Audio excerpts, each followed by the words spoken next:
Morning, Quay. Can you hear us okay? Morning. Yeah, I can hear you pretty good. Great. Thank you, everyone. This is linebacker Quay Walker. We'll kick things off with our first question coming from Christopher Heidel. Christopher. Hey, Clay. Thanks for taking my question this morning. Congratulations making it to the big game this weekend on Monday. What do you guys got to do to control that Alabama offense? Because it seemed like when against Cincinnati learned how to control them a little bit, but the experience helped them at the end. What do you guys got to do to make that not happen at the end of the game on Monday?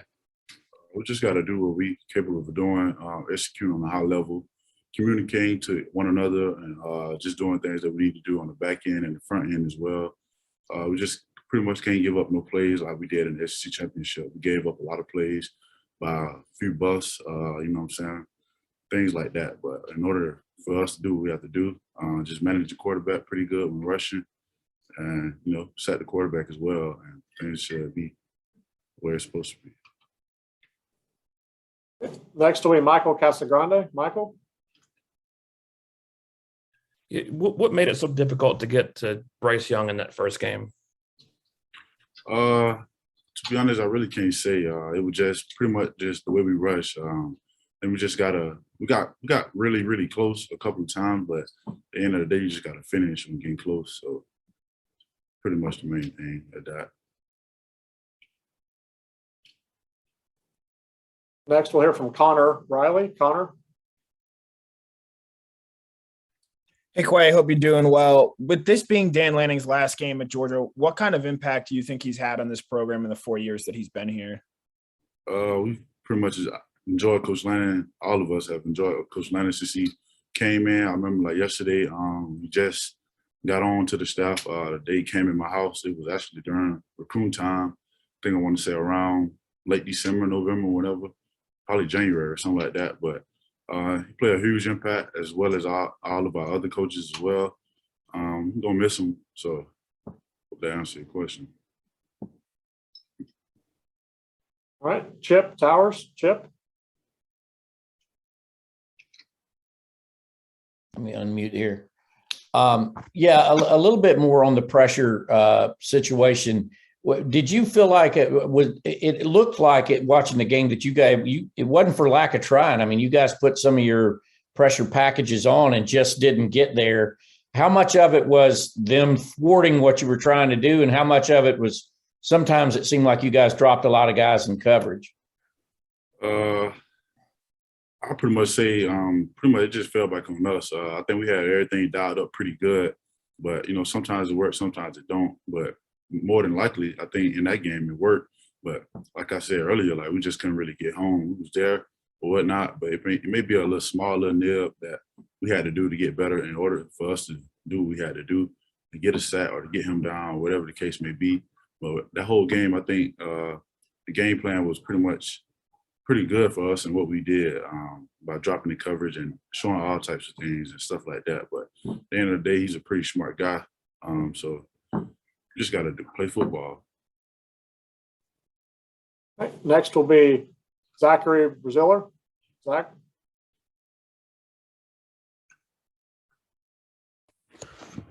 Wait, what do you remember?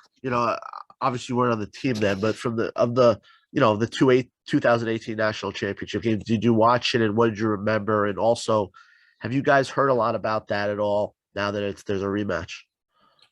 Only thing I remember watching, watched the whole game. It was a pretty good game. I know we came out with the lead at first. Things started to change later towards the game. But other than that, no, we haven't talked about that or even the past game or whatnot. Besides us talking about our mistake that we made in that game and things that we gave up. But other than that, no, nobody hasn't talked about that game. Next we'll hear Anthony Dasher. Anthony. Hey, Quay. You hear and read a lot that, schematically Georgia has to do this differently defensively. It's got to do that defensively. Is it really that simplistic, or is it just a matter, again, of just executing, no missed tackles, no bust, et cetera?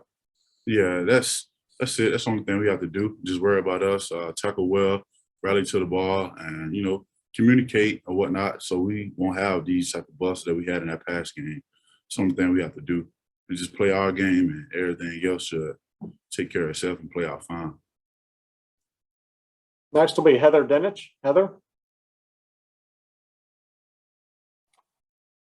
Quay, for 12 games, your defense was lauded as historically good. And then the SEC championship game took some luster off of that. How much does your defense still have to prove in your mind? At the end of the day, we just have to prove to ourselves, me proving to those other 10 guys that I'm out there on the field with, and the offense as well as a whole team. We have nothing to be worried about proving anybody else outside of this building, outside of this team.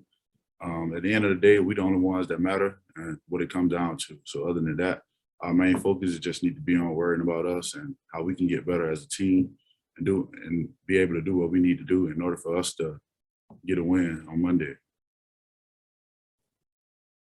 Next will be Steve Croner.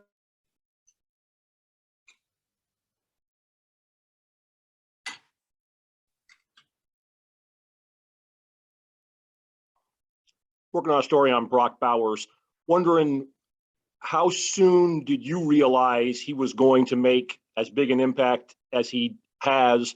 And is there one play either in practice or in game that really stands out for you as Brock leaving his mark on the 2021 Georgia Bulldogs?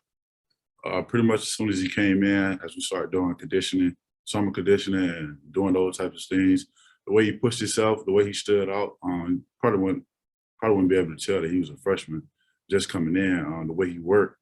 But yeah, I think he pretty much wired different in the way that he built and the way that he came in and started working.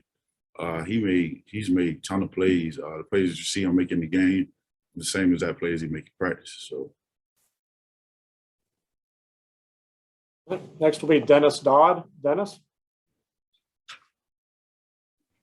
Hey, Quay, thanks congratulations on getting there. What is it about the linebacker position that drew you to it? I don't know what age, I don't know when you started there, but because that seems to be the center of most defenses. You saying what made me start playing linebacker? Yeah, what drew you to it, to play that position?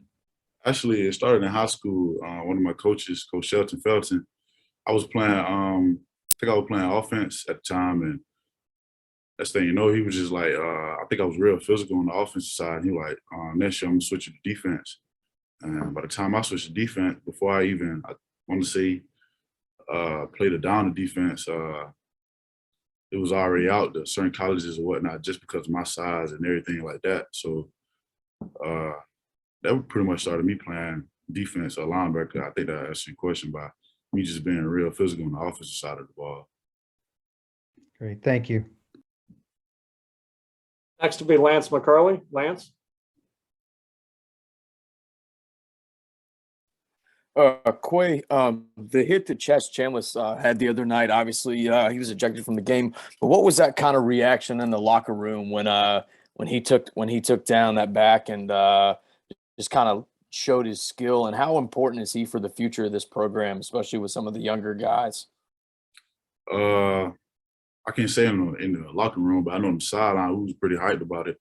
It's a great hit. Chaz is a person that worked real, real hard and has a bright future as well. A lot of those guys come in and they work each and every day just by seeing the older guys and the leaders. So seeing the way we work, it pretty much affects them and draw an impact on them coming in and getting better each and every day and far on towards the future. So, yeah. Next will be Jake Rowe. Jake? Quay, how did you process that SEC championship loss to Alabama? What were your emotions, immediately after that game? I felt pretty bad. Since being here, I'm 0-3 against them. So that felt pretty bad. But knowing that we didn't have any sacks, on defense, any turnovers, more than likely, you're not going to win that game if you don't do those types of things. So at the end of the day, I pretty much already knew they were pretty much the better team that day because we didn't execute on those types of things. So as bad as I wanted to say it hurt it as it did, I kind of pretty much already knew why we didn't win that game. So I knew the mistakes that we had already made that led up until that. So Next will be Michael Casagrande. Michael? Yeah, we've always heard a lot about how Kirby Smart's this ultimate competitor. Do you have any stories, any memories behind the scenes about him and his, ultra competitive side? No, I don't pretty much have any memories about it, but I know I have a lot. It's a lot I could say, but I can't really just tell you one off my head. I think everybody know how Coach Smart is without me being able to tell y'all. I think y'all can see that from the outside. So, yeah. Next will be Jake Jennings. Jake? Quay, we heard earlier this year that Stetson uses a flip phone. He's gotten a lot of criticism this season and seems like he usually bounces back pretty well. Is he somebody that is not really involved with what people are saying about him and he just likes to stay focused, and is having a flip phone a part of that? I want to say I think Stetson had a flip phone before the start of the season, I want to say. But, yeah, Stetson don't really pay too much attention to what's being said to him. We don't either. So, like I said earlier, I think for a question, the main thing is just for us to worry about all the guys that's in here, because don't nobody else matter in their opinion. At the end of the day, whether you're doing good or bad, somebody's going to have something bad to say about you anyway, regardless. So I think that's his main focus, and the way that he approached that and just cancel out all the outside noise, give major props to him for that. But, yeah, Stetson Ben had a flip phone. I don't think he really too much care about the outside noise and social media. Great. Quay, we thank you very much for your time today. Best of luck, and we'll see you in Indianapolis. Thank y'all.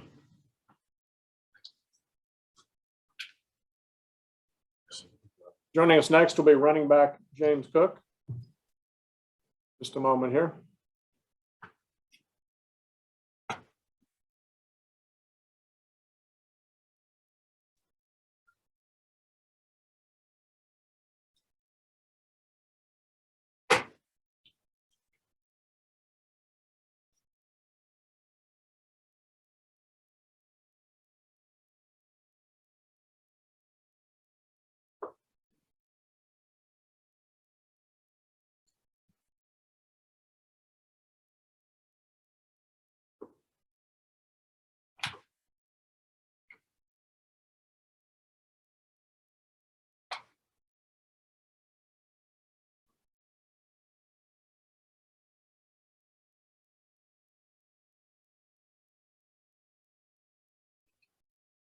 We're going to have James Cook join us shortly.